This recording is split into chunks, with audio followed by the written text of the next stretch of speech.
where I found out that 67 out of the top 100 words on the SAT were in plain sight in music that kids are walking around every single day listening to. And they're able to sing the songs even.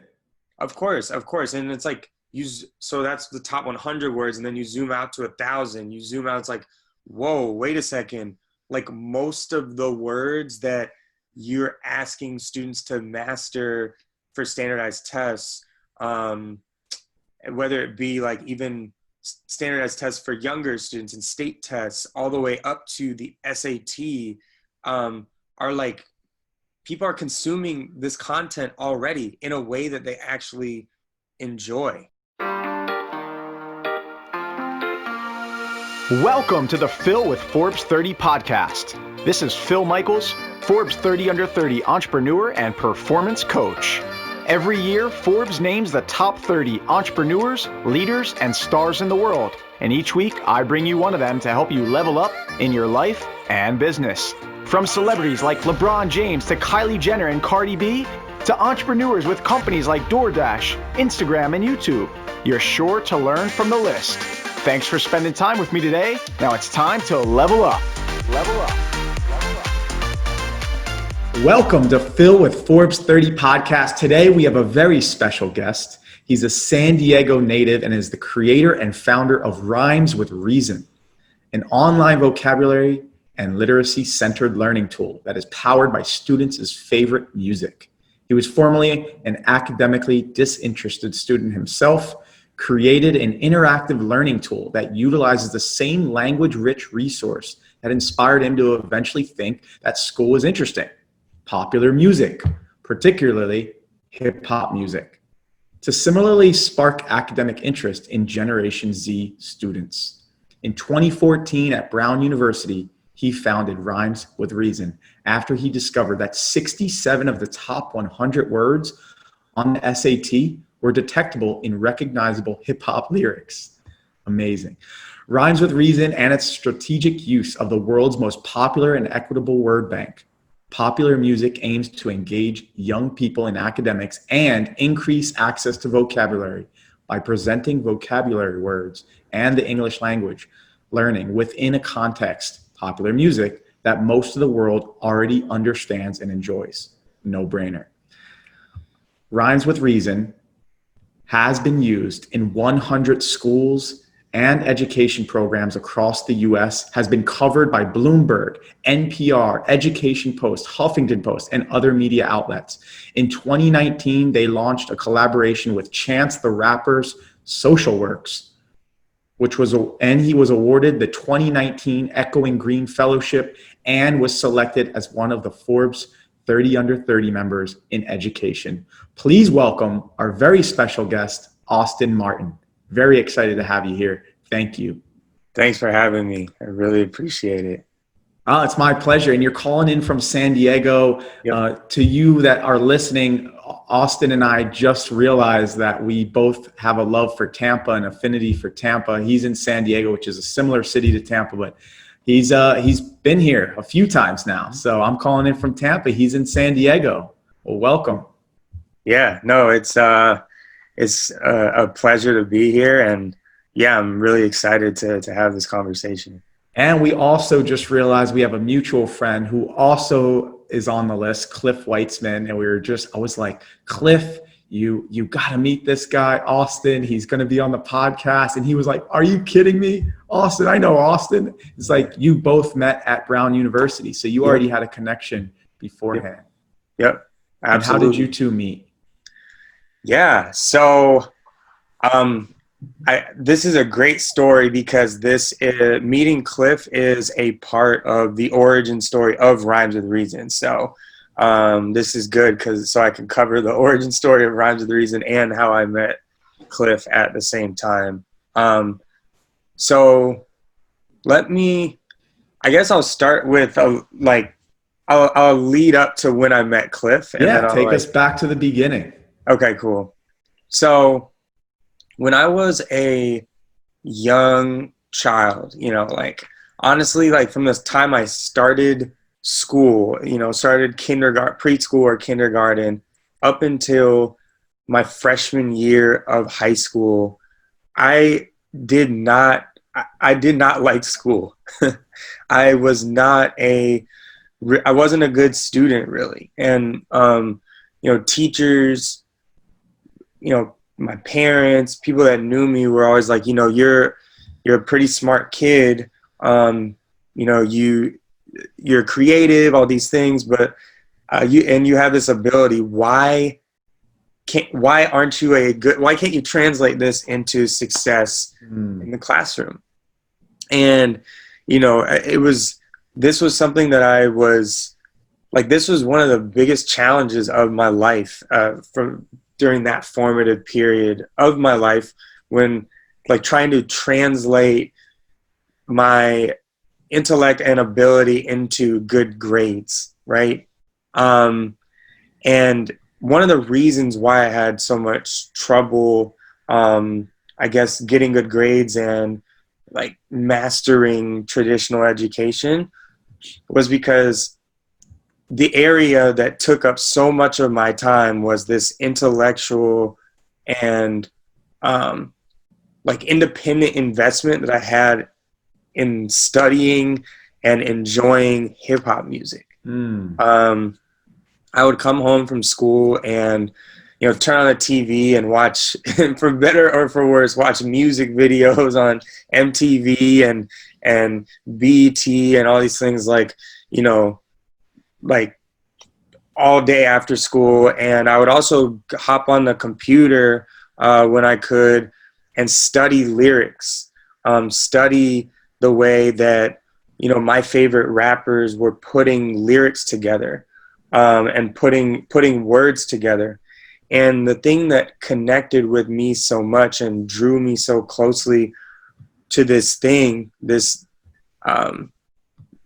genre of music really was, it was people that I identified with, that looked like me, that shared my cultural background, that were verbal geniuses. I just thought that was such an interesting and cool thing, because again, I was always this kind of intellectual guy, but like this It didn't translate into what academia considers success. Yes. So you were intellectually there. You were able to eloquently speak. You had maybe a vocabulary that was above average, but yet for some reason it wasn't translating into the best grades in school. Yes, absolutely. And I was like, again, I from a young, I liked intellectual stuff, but I liked it dressed up in a format that stuck with me, that I identified with. That resonated with me, right? So when I like something like that and I'm intrigued, I get really, really into it. So like I was saying, I would literally study the music, study the lyrics. And as I matured, like I started to realize, whoa, this is the exact same thing that you're asking me to do to get good grades and master school, right? But you're doing it through a way that motivated you, that you were interested in. You didn't like maybe sitting in the classroom and having some teacher lecture at you. But when it was dressed up through a music video and you can relate to it, you're like, oh, this makes sense to me. I could learn this all day because I enjoy it. Yes, absolutely. Absolutely. And by the time I got into high school, because of this like independent study or this like course that I was taking in hip hop, that was self-driven and self-induced. By the time I got into high school, I had a wider vocabulary. I had a better grasp of figurative language. I understood all the allusions and references that were made in the music, like pop culture, history, all these, hidden messages or subliminal messages that were maybe you had to comprehend on a deeper level. You had to read between the lines. Yes, absolutely. And I gained that ability from this independent study with the music. So by the time I got into high school, it started to click. Like you just said earlier, it was like, whoa, now I see that what I've been doing, what I've been practicing is what you're asking me to do, just in a dressed up way, like we just talked about. So once I got that and it started to click, I started to succeed as a student. And by the end of high school, because once I get into something, I get the hang of it, and I kind of figure it out. So then by the end of high school, I had above a 4.0 and was accepted to Brown University. And when I was at Brown, I decided that, I felt that I got very, very lucky that I, kind of late in the game for me, I got this spark that changed my trajectory, and I got to a great university, and I was blessed with such educational opportunity to go to Brown that I wanted to bring that same spark that I was fortunate enough to get to as many young people across the country and potentially world as possible. So when I got to Brown, I did my homework on, like, I had this idea and I did my homework, like, how do I make this real? Like, how do I start this? And I signed up to go to an interest meeting for the social entrepreneurship.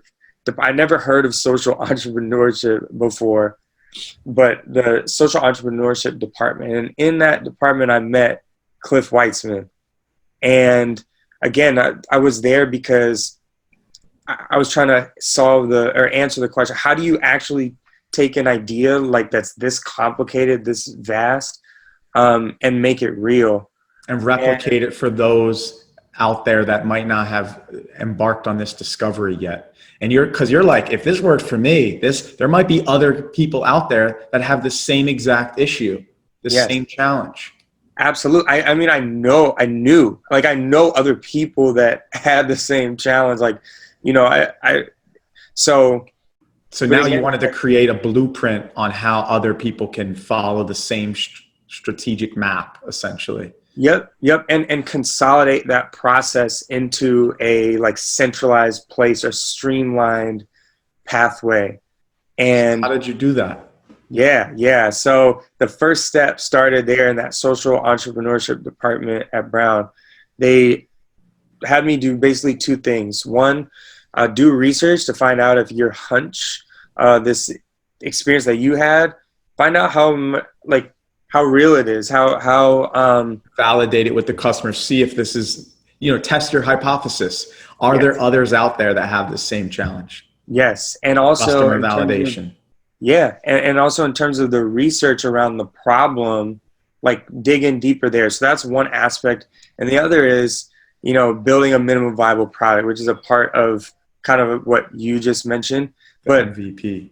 Yes. So minimum viable product, there was a young, eager, passionate young guy that I met named Cliff Weissman, and a few other people, but Cliff particularly said, hey, why don't you meet me at, I think it was in the library, meet me in the library at X time, and I'm going to show you how to create a website, and I'm going to show you how to buy a domain name, and I'm going to show you how to start the building blocks of building this idea. I showed up right there at the time he expected. He's like, whoa, I didn't expect you to show up. And we went through the domain names and went through Weebly and how, starting just a basic website. And I just bought the domain name on the spot. I bought the subscription to Weebly on the spot. And, I started building it right then and there. But Cliff was the person that helped me take that first initial step to building an MVP. It was instrumental change your life, and instrumental in changing your life because it changed your trajectory of where you headed. You now took, and this is so beautiful because so many people need to realize that sometimes your greatest pain becomes your greatest gift. And it ends up what you do, it ends up being maybe what you spend your life doing, your life's work. Same with Cliff. If you look at Cliff, right, yeah. He had the dyslexia, and that ultimately led to Speechify. Yep. So he could learn better and faster and show other people how to do it, because for him it was studying Harry Potter books And listening to the Harry Potter books is how he learned English and how he was able to read better because he wasn't able to read properly. Yes. You weren't succeeding academically, but you found a way that enthralled you about the idea of vocabulary and learning and the intellectual discussions that were being had, but in a way that was dressed up. And now you're able to serve others using that same method. Yeah. No, absolutely. And just the last piece to this origin story here is, like I said, the other side of what I learned that first year was, like I said, the kind of validating the hypothesis and more the research side, like actually really validating the problem and the challenge. And that's where I found out that 67 out of the top 100 words on the SAT were in plain sight in music that kids are walking around every single day listening to. And they're able to sing the songs even. Of course. And it's like, so that's the top 100 words. And then you zoom out to 1,000, you zoom out, it's like, whoa, wait a second.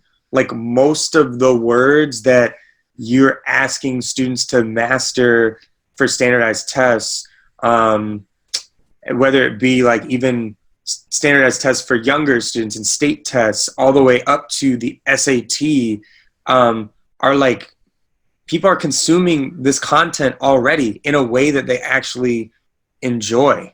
So it's just kind of picking apart what's already there and morphing that into a format that can benefit the next generation. What happened? And then say that one more time. What happened at that moment once you started? That was the light bulb moment. That was the light bulb moment where I was like, whoa, okay. Like, again, it's real. Like, it's more than just it's more than just an idea. Now there's tangible evidence that there's something, you're really onto something, and you have like a golden nugget of data kind of to back your hypothesis. That's amazing.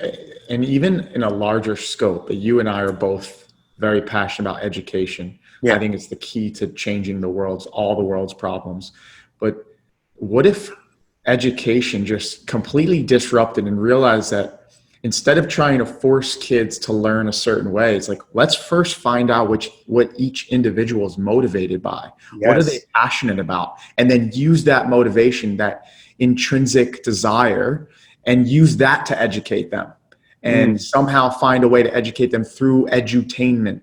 So it's fun and motivating. Kids are already curious. They already want to learn. You don't even have to do anything. They want to learn. They just want to learn through the way that they're motivated, through that they're intrinsically desire, and maybe take that to the next level. And it sounds like you did that. Cliff did that. What if we have other entrepreneurs that can create these solutions for kids like you?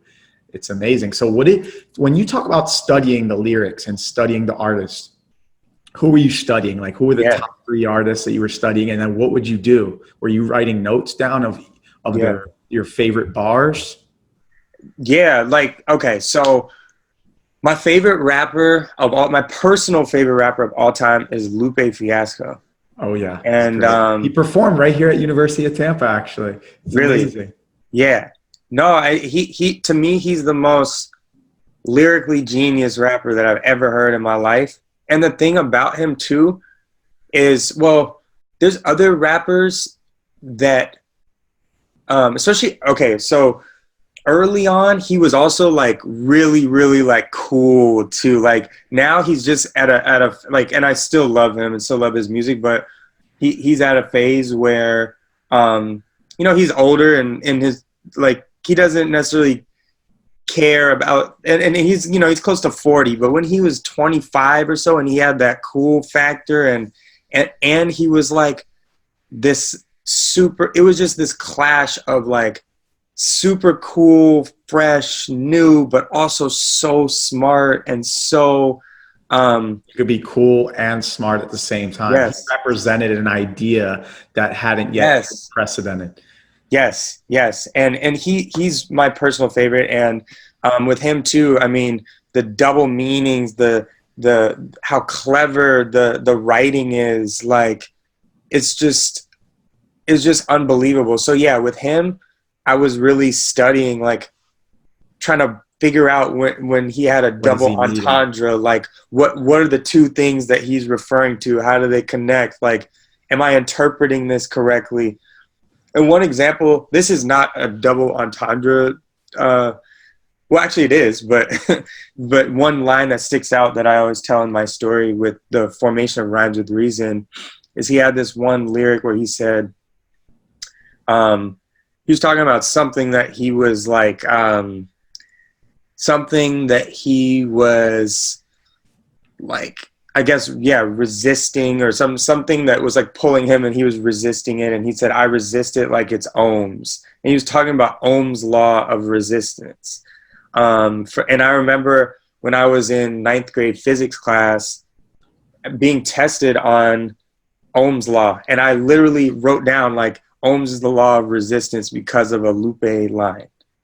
And that is like, that's another nugget that I look back on. Is like, okay, that's one of the things that that helped spark Rhymes with Reason. Is like literally, I had an experience where because of a lyric, it actually helped me get a question right on a test, like concretely, tangibly. You'll never forget Ohm's law. Yeah, I mean, because it's anchored in now. You have two different places that you can connect it to, and that must have been like a light bulb moment for you. You're like, oh wow. I can use this for my education. Yes. Yeah, absolutely. So Lupe would probably be number one. I'm also a huge Jay-Z fan. I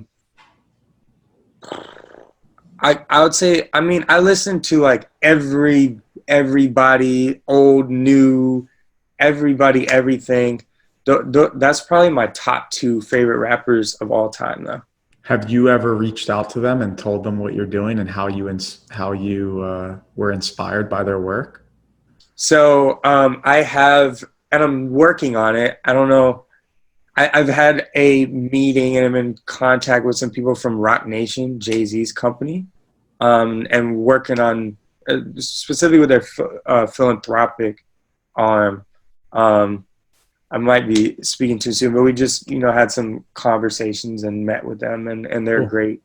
But Lupe, I really need to. I need to figure out the right way to do it. But there's no question. I would just like to personally tell him thank you.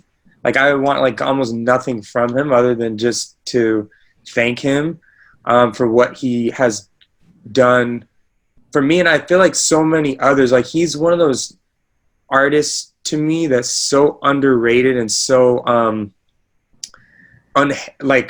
he hasn't gotten the credit that he deserves, because he's very, very influential, not just with me, but I also think that sites like Genius, like Rap Genius, and there's a lot of other things that he's actually really kind of thought leadered in our society, honestly. Yeah. And he doesn't get the credit for it.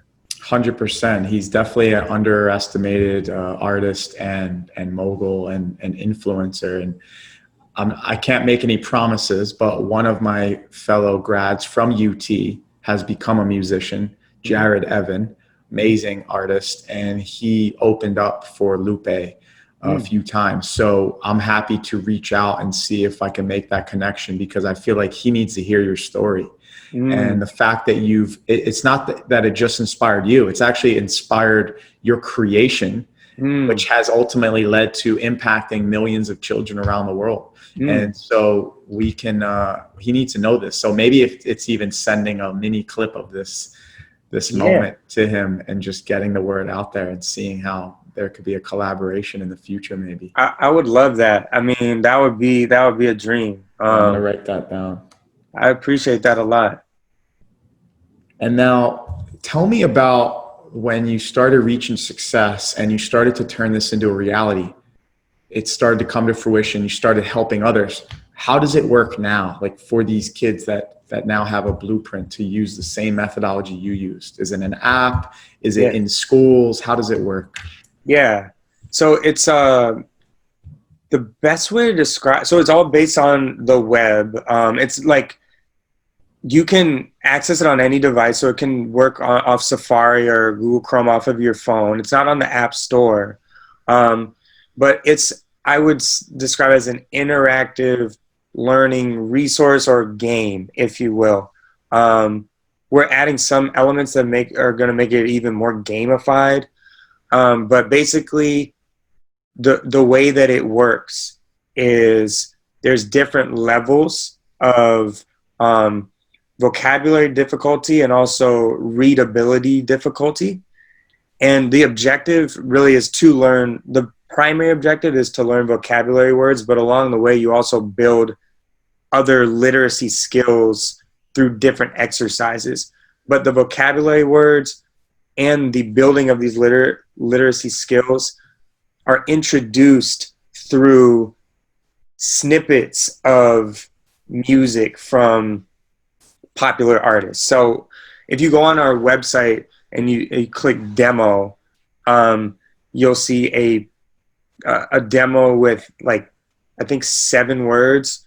And they're all, some of them are SAT words and others are Common Core Tier 2 words, but they're from the artists that are shown, like Cardi B, Beyonce, Chance the Rapper, Drake, J. Cole, and Kendrick Lamar. Wow. And so it teaches you those words, for example, through one of their songs or yes. the lyrics in their song. Cardi B made the list too. So yes. She's a Forbes lister as well. So that's amazing. And then what? Do they add it to their repertoire? Do they have like a dashboard within the web app? Yep. So basically, they have the way it's introduced, we call it a learning playlist. So they have this learning playlist with these artists on it and the words, and they add the words to their play, like depending on who they want to listen to or whatever the favorite artist. Yep. And then they go through these different exercises that we've worked with folks from Harvard Grad School of Education to kind of weave our method into like deep vocabulary and literacy acquisition methodology.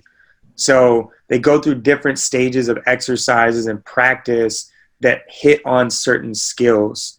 Of course, the most obvious skill is just learning the word, but also building skills about inference and figuring out what things mean in context. We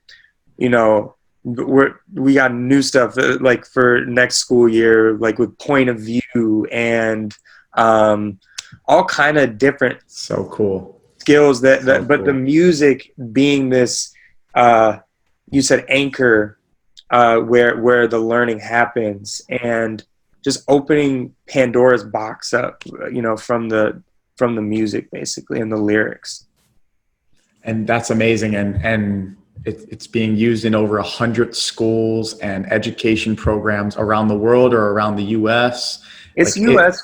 focused, right now. And if let's say I'm a teacher, or I'm the head of the school board, or I'm even a student of a school, and I want this in my school. Yeah. I'm a teacher. I want this in my school. How do they do that? Yeah. So they go on our website, www.rhymeswithreason.com, and there's on the homepage you'll see. It'll say like administrator, teacher, student, and you just kind of pick who you are, and there's a subscription package available for kind of each type of person. So cool. Yeah. So when you started getting this success, you got listed in Forbes. Yeah. Do you remember where you were? I mean, walk us through that moment. What do you remember about when you made the Forbes list? Where were you? How it happened? Yeah. I was at home, and I think the email came in at something like 5 a.m. I'm up pretty early every day, and for some reason, like I looked at it, and it said it was a very nonchalant email. Like it just black and white text for the most part. It's like, hey, I read it like 10 times to make sure that it wasn't like just a. You even started rapping it. You're like, let me sing this one out. No, like I read it like 10 times just to make sure it wasn't like some sort of spam or something like that. And I read it, and You then didn't think it was real. yeah, I wasn't sure that it was real. And then I realized that there was a link at the bottom of it. I clicked on the link and I saw my picture. And that's when I was like, oh my gosh, like this is really real. And I remember, reaching out to a few close friends and family and like, oh my gosh, like you're not gonna believe this. Like I'm on Forbes 30 under 30. They were like, what? Like, and they believed it, which was, I guess, a compliment and a blessing. But it was the thing that really made it real was seeing the picture. That was what was crazy. And then seeing your picture next to, like who I'm trying to think of, like the most, like Patrick Mahomes and LeBron James is on the list. Kylie Jenner, Cardi B, right, the Creator, Michael Phelps. I mean, and you're like, wow, it's validating. It's rewarding. It's a proud moment. Sure. It really is. And the thing that some folks have asked me, like, how does it feel like? And I would say that word validating is the best, I guess, like adjective to describe it, because it really makes you reflect back on like where you started. I was like, when I started this, did I think that, I'd be on the Forbes list? That's just crazy. And it really makes you thankful for the journey. And it's just like an amazing time marker that prompts you to really reflect and be thankful for the journey. Yeah, because at an early moment when you're first starting out, you think this might just be a crazy idea in your head. Yeah. You're like, my mom keeps telling me, like, when are you going to do something serious or real or, get that good job and a stable income? And as an entrepreneur, you kind of need to be a little crazy, and you kind of need to be obsessed with your idea so much that you really think that this is a problem that needs to be solved. And when you finally find out that you're on the Forbes list, for example, you're like, oh, wow, like this is validating. This feels good. Other people believe in this, not just me in my, garage or my basement or my bedroom, just mapping out crazy ideas. This is something real. Absolutely. Yeah. So I'll never forget that moment. It's a beautiful moment. What do you say now is the single most important attribute that you think got you to where you are today, Austin? Wow. The single most important attribute. I think there's so many. There's I'm trying to rank what are the most important attributes. I would say that because most people would have quit, right? Most people, they're not doing well in school. They're not a good student. Their family's on them. Their friends might be on them. The family friends might be on your case about it. And you're like, something's not working. And then when you find something that clicks for you, everyone doesn't believe it at first. It takes time. And so most people probably would have given up if they weren't seeing other people kind of believe in it, or, that it was an idea that could take legs very quickly. It takes a couple of years. So you had to have something about you, a personal attribute that you think allowed you to succeed. Yeah, I think that, this is a really kind of cheap way of answering this question, but I think it's, a big aspect of it is persistence. But I'm going to say, not to take this in this direction, but I'm born in May. I'm a Taurus. And that means that I'm stubborn. And that means that one of the blessings of being stubborn is that when you believe in something, this is it. I think I have a good balance of, and I've always had this, a good balance of taking advice, but also being stubborn. Like that, finding that right mix of taking advice and also being stubborn, I think that is the key attribute that has propelled me thus far in life, because you have to be enough of a student and enough of a learner to listen to those that are experienced, those who have forged a path that you want to go down, but also independent enough in your thought, and having also the ability to block out obstacles and those that say that you can't do it as well. And you just have to find that balance. I think that is having that balance, which again, over time I've developed. I would say that's the so key. important. So important. I actually empathize with that a ton, because you can get to this point where you're taking in too much feedback. You're like listening to every mentor. And I'm guilty of that. I made a huge mistake. You know, when I was first building Tembo, I was listening too much, too often to the mentors that I had. And I wasn't listening to myself. I wasn't listening to my own gut instinct. And that you find that fine balance between, you want to be someone that's open to feedback, you're willing to listen, doesn't necessarily mean you always need to take their advice. It's this art of like taking bits and pieces of advice that apply to you, that you feel fit with you, because everybody advice comes with a lot of biases, comes with a lot of course, and there's nothing wrong with that. That's just intrinsically how it is.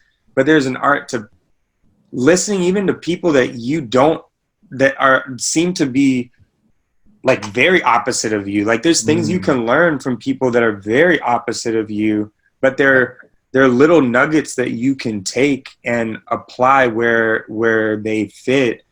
But then also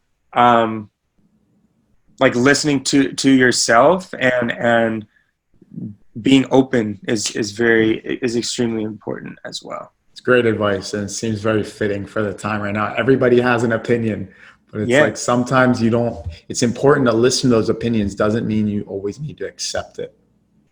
Absolutely. There's probably one or two things in there. A metaphor that I'm very fortunate. My dad he taught me this at a very young age. He says like an apple. If an apple has a bruise on it, you just cut off the bruise. You don't throw away the whole apple. I love that. You know, you don't throw away the whole apple because the rest of the apple might be great. You just cut off the bruise. And I think a lot of people do themselves a disservice by throwing away the whole apple. Wow, that was deep. I love that. Yeah, take what works for you, double down on it, eliminate, discard, or pivot away from what doesn't work. Doesn't mean you need to, it's not black or white, it's not binary. It's not mutually exclusive. You can have both. You can have the bruise, but you can also have a great apple. Absolutely. Perfect. So I would say that like I'm still mastering that though. It's still a journey to do that. It's hard. It's very difficult, but I think that I was able maybe to do that more so than other people at a younger age. But I'm still working on it. It's something that anybody can work at. How do you work on that? How do you get better at that? I think that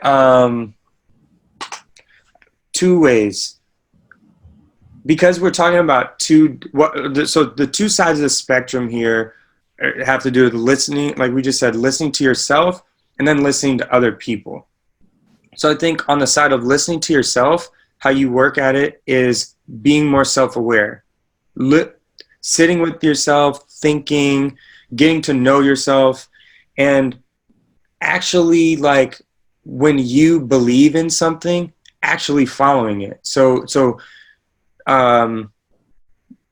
like eliminating, just going for stuff that you believe in and not, like just, for example, like the Lupe thing. Lupe is not necessarily the most popular rapper ever, but he's my favorite rapper and I just like him, and me listening to him and following him has been influential in me, my journey. And if I would just went with what everybody did, who knows, you know? So there's that, being self-aware, trusting yourself and working on that, even in small ways, listening to your gut. On the other side is being open. I think a way to practice that is having conversations with people that have different views than you, whether it be politically, whether it be whatever, and practicing that art of, although they have there's something different about them than you, and they see the world in maybe a big way different than you, still engaging in conversation with them and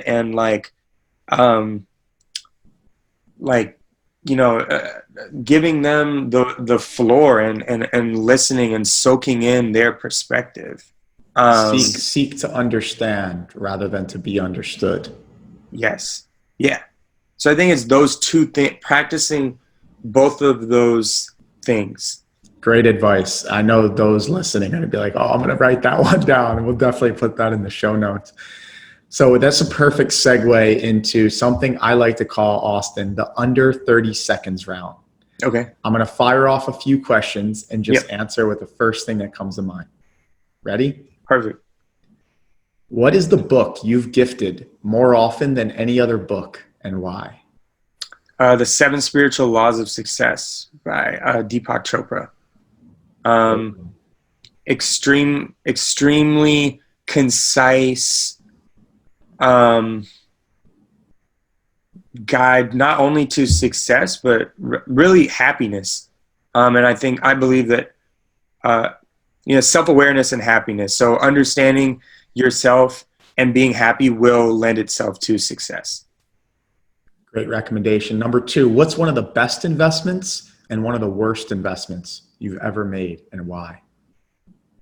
One of the best investments, I'm just gonna go with that when I bought that domain name and that Weebly website and got started. One of the worst investments that I've made. This is also, I'm going to take a real cheap answer. There's no worse investment, because you learn a lesson if you make a mistake. Good answer. Good answer. Number 3, what's the most impactful thing you do in your morning routine and the most impactful thing you do in your evening routine? Morning routine, have to get outside, have to breathe fresh air. I do like to run, but if I'm not running, then even going for a walk, and to me, it wakes my mind up. I've just become more awake, and I think, creatively and focus wise, that's super important for me. At night, I like to schedule out the next day. I have a weekly schedule, but I like to add in specific objectives for the next day at night. Yes. Pretend you won the Peter Thiel Fellowship and you were going to get money to start a business instead of going to college. What's the very first thing you do to start a new business?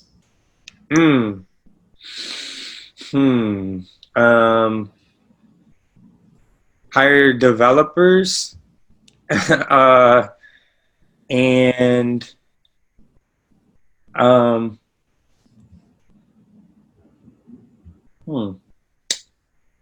I would, well, the very first thing, and this actually has nothing to do with money, would be doing a real inventory on making sure that the business that I'm starting matters to me, and it's something that I care about, because I'm a firm believer that you can't push through the obstacles of starting a business unless it really, really resonates with you personally. So I would do a lot of internal introspection, and I would maybe even pay, whether it's going on retreats and buy time to do that internal introspection in starting the business. So hiring developers, doing deep internal exploration and introspection, and also like I would invest time in like a marketing plan and Perfect. invest in marketing. Last question on this round. What's something you never knew you needed? Something I never knew I needed.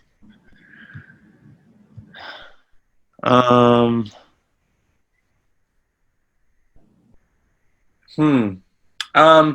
that I never knew that I needed was to slow down.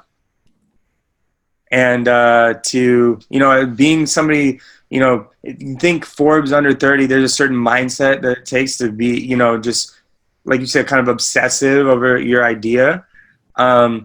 Slowing down and is extremely, you take a couple steps back and you actually are taking multiple steps forward. Yes, sometimes you do less, not Exactly. more, and you do less to do more.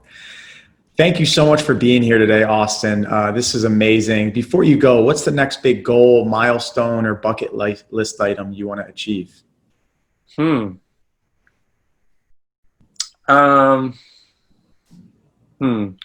I would like to see Rhymes with Reason. I would like to see, I want Rhymes with Reason to affect, I don't know if there's a next milestone, but I would like it to have a million young people use Rhymes with Reason. That's a goal that I have, and that's a great goal. Yeah, that's a great goal. Ambitious goal. I wouldn't expect anything less from a Forbes 30 under 30 member. Yeah. You are awesome. It's such a pleasure. You and I could probably talk for hours, so we have so much in common. Austin was nice enough because of your generosity to offer a 20% off subscription for all of you listeners out there by going to rhymeswithreason.com using code PHIL, PHIL. And he also wanted to share that he has a COVID-19 at-home study subscription available.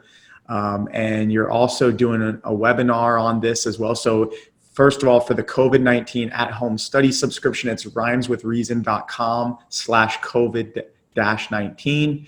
And I know you also wanted to share you're doing a webinar on this. Can you expand on that a bit more? Yep, absolutely. So, and just to clarify real quick, so if you go to rhymeswithreason.com/COVID-19, on there, type in there's a coupon code and type in PHIL in all caps on that page. Perfect. But yes, next Thursday at 10 a.m. Pacific, I'm doing a webinar that will we'll dig into the product of Rhymes with Reason and talk about, how it works.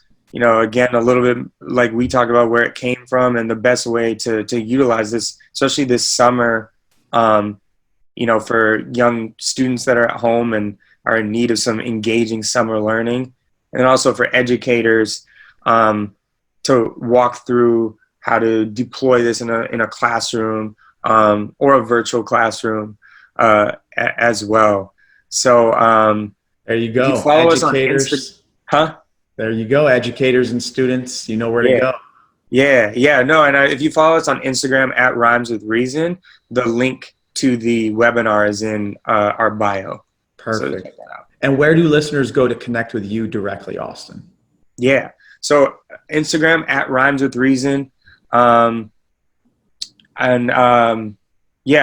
our website, rhymeswithreason.com, and email us. But Instagram at Rhymes with Reason is probably the best way to connect with me. I know it is our company Instagram, but I'm on there quite a bit. Perfect. So just contact on there. Thank you, Austin. Thank you, ladies and gentlemen, for being here today. This is Austin Martin with Rhymes with Reason, who gets you to learn faster through your favorite music. We learned so much today. We learned how to listen to advice, what to take, what not to take. We learned about how you can use your favorite artists to enhance your intellectual capacity.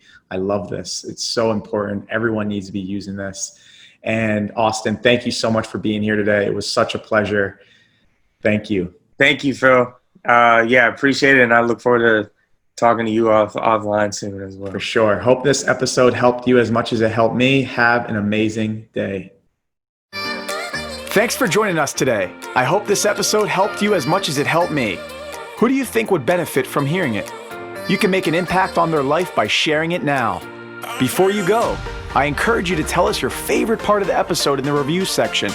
Now it's time to level up. Level up.